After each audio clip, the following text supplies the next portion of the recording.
Hi friends, तुमचं माझ्या YouTube चॅनलवर खूप खूप स्वागत आहे। आज आपण कस्टर्ड फ्रूट बनवणार आहे।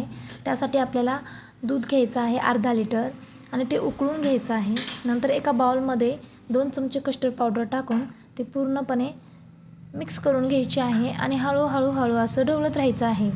पूर्णपणे मॅच झाल्यानंतर ते थांबवायचं। नंतर उकळलेल्या दुधामध्ये आपल्या आवडीनुसार कमी जास्त अशी आपण साखर घालू शकतो। साखर घालून घेतल्यानंतर त्याला पूर्ण एकदा हलवून घ्यायचं।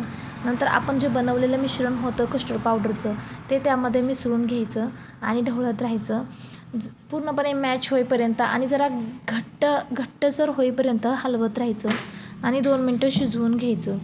शिजवून घेतल्यानंतर त्याला चव प्रॉपरली छान अशी लागते, त्यामुळं पूर्ण असं शिजवून घ्यायचं। हलवत राहायचं, ढवळत राहायचं आणि शिजवून द्यायचं। शिजवल्यानंतर आपण काही फळं घ्यायची आहेत, जसं की केळी, सफरचंद, स्ट्रॉबेरी, द्राक्षे, काही ड्रायफ्रूट्स पण घ्यायचे आणि ती बारीक अशी कापून घ्यायची।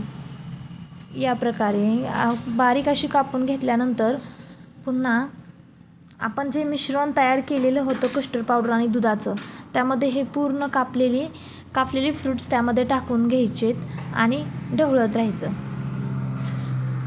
पूर्ण असं वरची खालची वर बाजू अशी करून पूर्ण असं ढवळत राहायचं।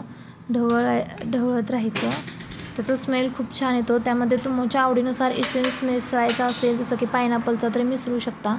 नंतर ते मिश्रण घेऊन डीप फ्रीजला लावायचं आणि छान असं आपलं कस्टर्ड फ्रूट रेडी आहे। थंड उन्हाळ्यामध्ये खायला तर खूपच मस्त लागतं। थँक्यू। तुम्ही बी बनवा।